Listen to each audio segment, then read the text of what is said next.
Well, hello everyone, and welcome back to Crowley House Flower Farm and Nursery. Today we are taking a little break from the greenhouse project that we've been working on and getting some seed starting going. So this is the time of year that we're starting to put a seed schedule together and start to plant and do all the things for the cut flower production that we do here on the farm. And we're starting with snapdragons. So I thought I would just kind of every once in a while pop in one of these weekly videos on kind of what we do and show you a little more detail into, simple things like seed starting snapdragons. So we are going to be seeding up, I believe, 5 trays of snapdragons, and we are using a 220 cell tray, which is really tiny.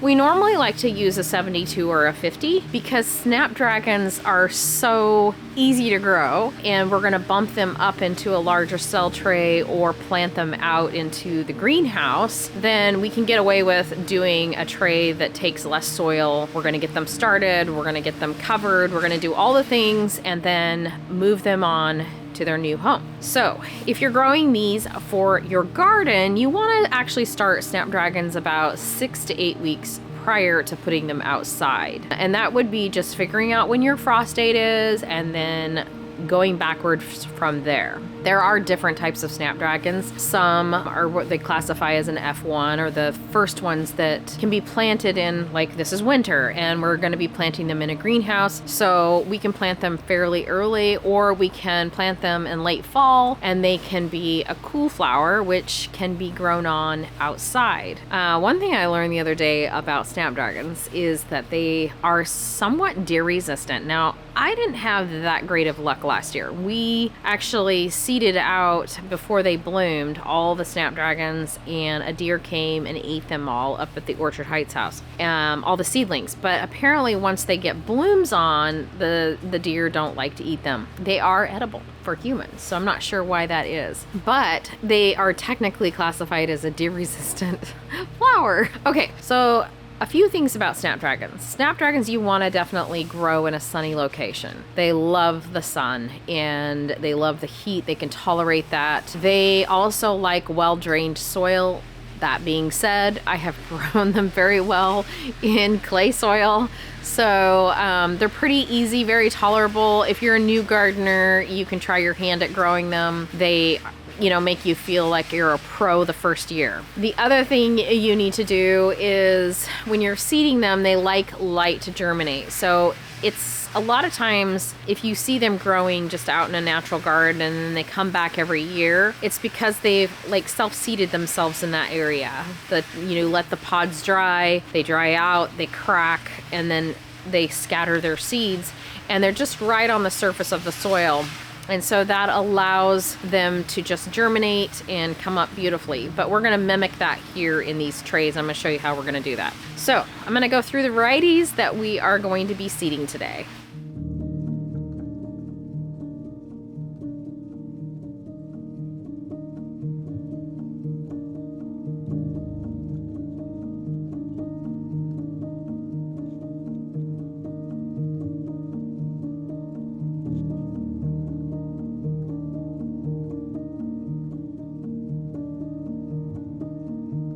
So one way I like to do it, there's the toothpick method that Braden's using, but I kind of like to pull my seeds up high and then I just grab one at a time. I don't know if that's very efficient, but I've done it for years and I'm pretty fast at it. Sometimes I'll pull 2 and then I'm able to feel it in my fingers. I don't know. It works out pretty well for me. And it's okay to get 2 seeds per because your germination rate is just a tiny bit better.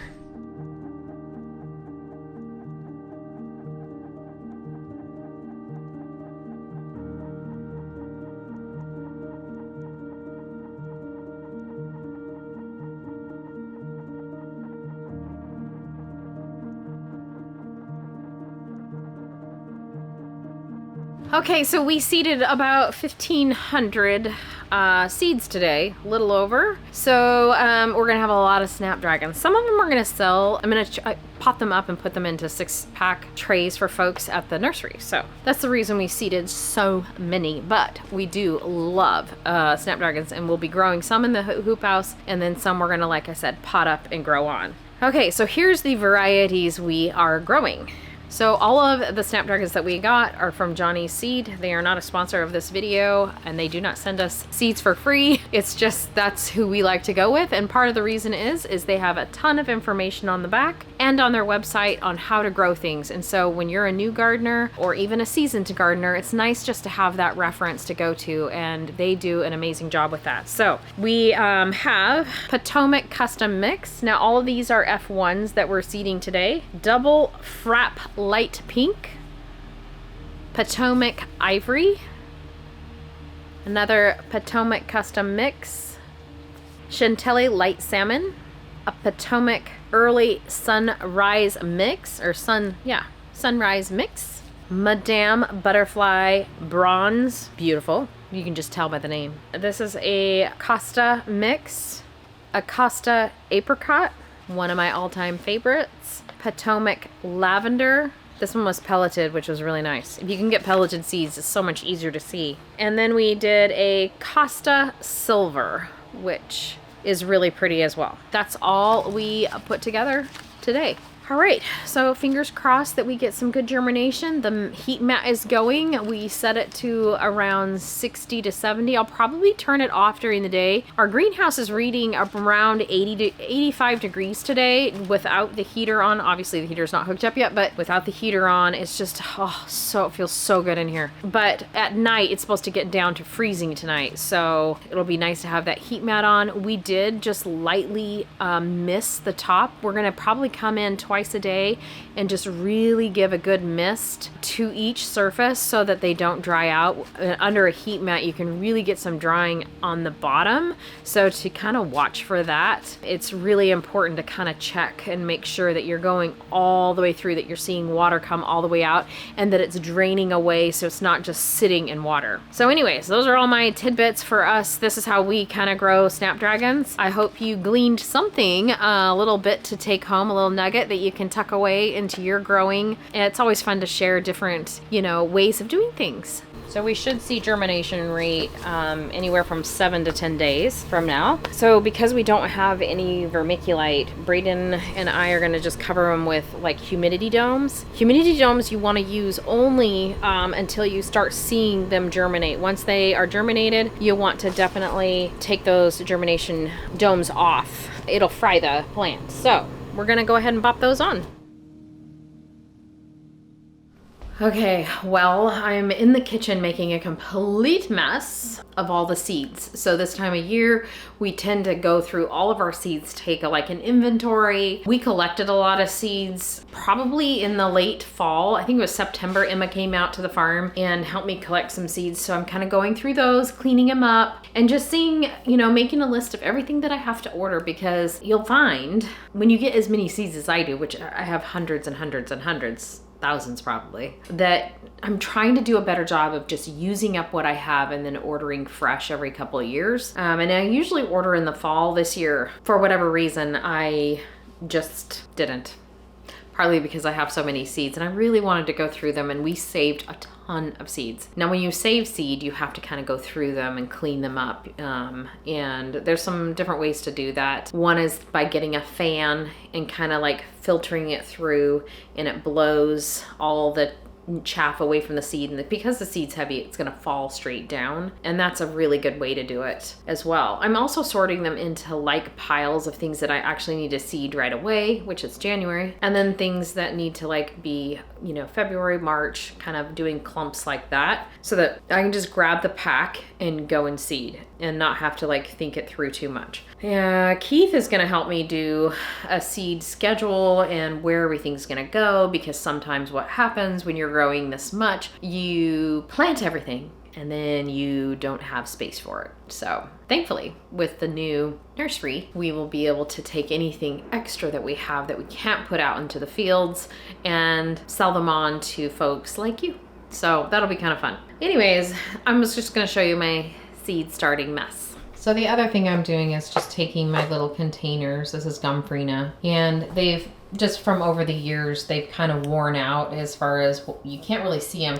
And some of them you can, like this one, you can clearly see that that's gone free now. But I have this guy here, which is just a label maker, and I'm just making fresh labels for everything. And then also this sticky part tends to come off pretty easily, and so I just don't want to lose it. So I'm just redoing everything, making everything look really nice and fresh. So here I've done a few and just relabeled everything.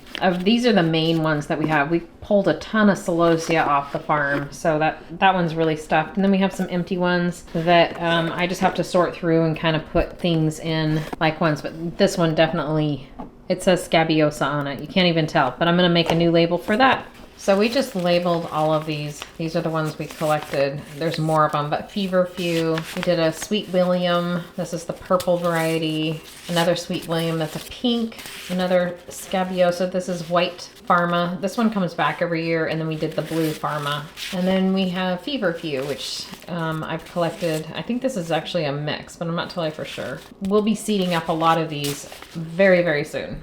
I also have collected a ton of sweet, this is King's Ransom sweet pea. So I went ahead and started just a little bit and just letting them soak for a short time. Not all of these will probably be viable. Woo! Look at the little bubbles on the top of them, they're kind of cute. But anyways, I'm gonna get those going and see if I can plant them out here in the garden here at the Crowley, or at both at the Crowley house and at the Orchard Heights place.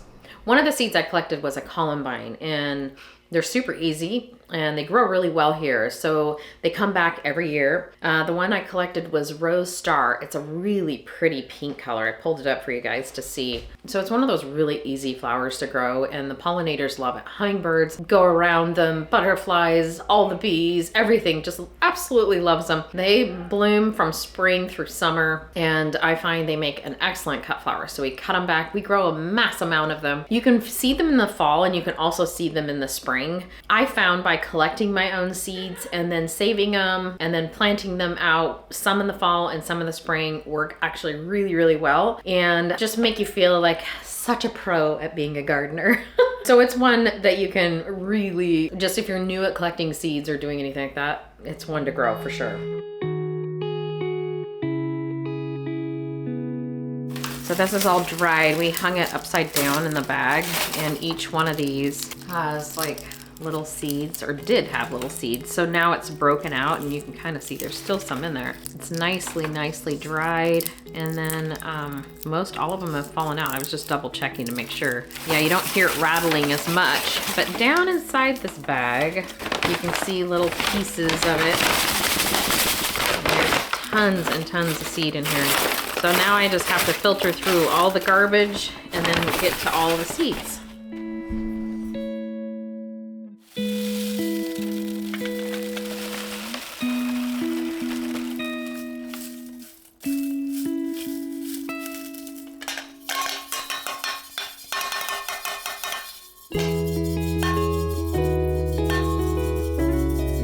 So what that does is just kind of takes all those little bits and pieces. There's like, I don't know, just all kinds of debris in there, separates it out for the most part, and then what you're left with is all the seed. Now you could refine it down even more, and we could get a fan and then just winnow it. I think that's what it's called, winnowing the seed. It's where you can just kind of hold it up like this, and you have the fan blowing gently, hold it up like this, and then have the fan just blow all the chaff away. And then all you're left is really good seed. But that's a lot of seed. It's a lot of plants. So worth saving seed.